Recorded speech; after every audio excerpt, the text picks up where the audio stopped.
જો આની શરૂઆત ક્યાંથી થાય ખબર? પહેલાં તો હે ને આમાં શું કીધું છે ઇનપુટ લેવાનું. પહેલાં ઇનપુટ લેવાનું કીધું છે એક નંબર. રેડી? આપણે એક નંબર લઈ લઈએ. ઇનપુટ અહીંથી હું ડાયરેક્ટ કોપી મારી લઉં છું. Number of student. રેડી?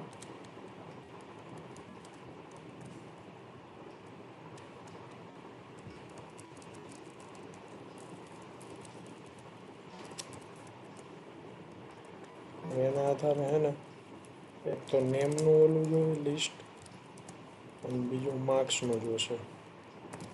બે લિસ્ટ લઈ લીધા. હવે આપણે ફોર લૂપ શરૂ કર્યું. આઈ ઇન RANGE રેન્જ ક્યાં લગીની તો કે એન લગીની. આ મારું એકવાર ટેબ આપ્યું. રેડી? હવે આમાં શું કરી નેમ આપણે સિમ્પલી ઇનપુટ લઈ લઈ. APPEN append.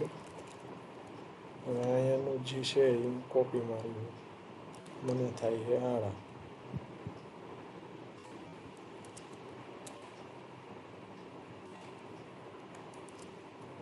STR ઇનપુટ લઈ લીધું. સેવ કર્યું. એની જેમ જ તે માર્ક્સને ઇનપુટ લેવાના.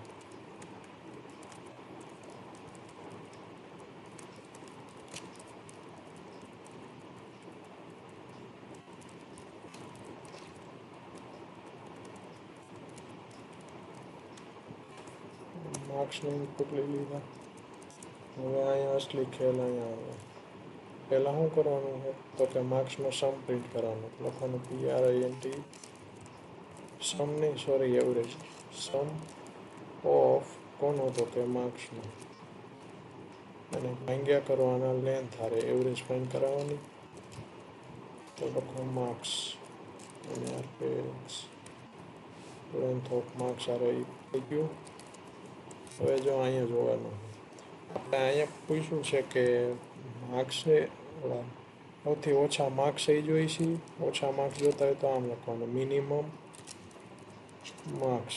રેડી? આ મિનિમમ માર્ક્સ મળી ગયા. હવે એ માર્ક્સ કોના છે એ બતાવવાનું. પહેલાં જો આ મિનિમમ માર્ક્સ લખીને તું ડાયરેક્ટ કરીશ ને કોન્કેટ તો એરર આવશે. તો એની હાટું તારે માર્ક્સને હે ને સ્ટ્રિંગમાં કન્વર્ટ કરવા જોઈએ. તો આગળ લખી નાખવાનું STR. આ ઓલું થઈ ગયું ટાઈપ કન્વર્ઝન લગભગ એવું જ કહેવાય. હવે આગળ શું લખવાનું હતું મિનિમમ માર્ક્સ કોના છે એ જોવાનું. તો એની ઇન્ડેક્સ ફાઇન્ડ કરવી પડે. જેમ કે આ માર્ક્સ રહ્યા પહેલાંના 10 છે અને બીજાના 5 જ માર્ક્સ છે. તો એ 2 નંબરની ઇન્ડેક્સ રહીને એ આની અંદર જે 2 નંબરની ઇન્ડેક્સ રહીને એ સેમ આની અંદર એ 2 નંબરની ઇન્ડેક્સ હશે. તો આની અંદર એ ફાઇન્ડ કરવાની. તો ઇન્ડેક્સ ફાઇન્ડ કરવી હોય તો ઇન્ડેક્સ ફંક્શન આવે.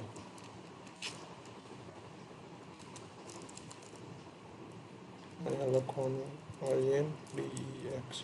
આના ઉપરથી શું થાય તો કે ઓછા માર્ક્સવાળાની ઇન્ડેક્સ મળી જાય. રેડી? હવે એ ઇન્ડેક્સ રહી એને આપણે શું કરવાનું તો કે આ જે એરે છે લિસ્ટ એટલે એક ટાઈપનું એરે જ તે એની અંદર આપણે મૂકી દીધું. સિમ્પલ.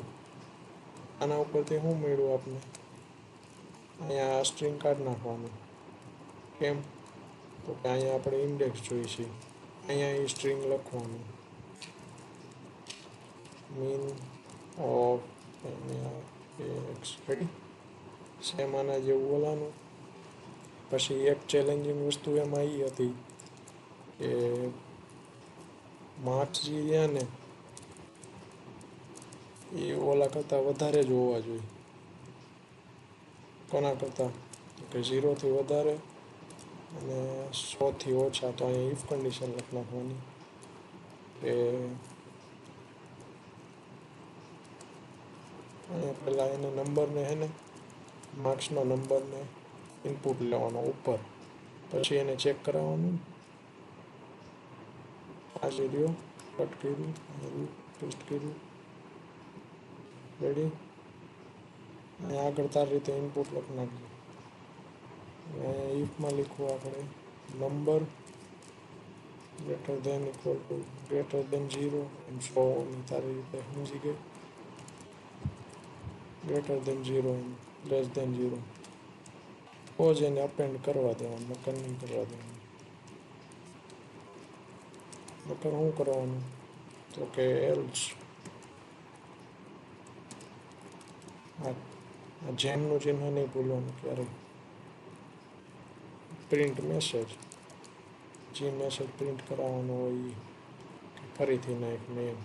અને માર્ક્સ અપેન્ડ થઈ જાય તો આ લૂપ રહ્યું એ બંધ થઈ જવું જોઈએ. તો અહીંયા સિમ્પલી બ્રેક લખી નાખવાનું. સમજી? હવે આ બ્રેક અહીંયાથી લખી નાખ્યું. હવે એની આગળ હજી ઓલું બધું આપ્યું કે એની કેટેગરી કઈ છે. તો અહીંયા કેટેગરીનું ઓલું લઈ લેવાનું. કેટેગરી ઇઝ ઇક્વલ ટુ આને શું કહેવાય, IEX જેમ 0 પછી સિટી નહીં ગુડ હતું સોરી G જેમ 0 આને શું કહેવાય તો કે ટપલ કહેવાય. શીખ્યો હતો તો આ ટપલ આવ્યું. હવે આમાં ટપલની અંદર કન્ડિશન મૂકવાની if number annual greater than 90 sorry આમનો કાશી language you and number less than 100 તો શું કરવાનું તો કે આ જે ટપલ રહ્યું ને નામ શું છે EX એટલે કે લખવાનું ગેટ ઓફ EX ની વેલ્યુમાં પ્લસ ઇક્વલ ટુ 1 એટલે કે એક વધારી દેવાનું. એવી રીતના બીજા બધાનું કરી નાખવાનું. પછી અહીંયા નીચે ખાલી એને પ્રિન્ટ કરાવી નાખવાનું. કઈ રીતના તો કે આમ પ્રિન્ટ ગેટ ઓફ EX આ રીતના.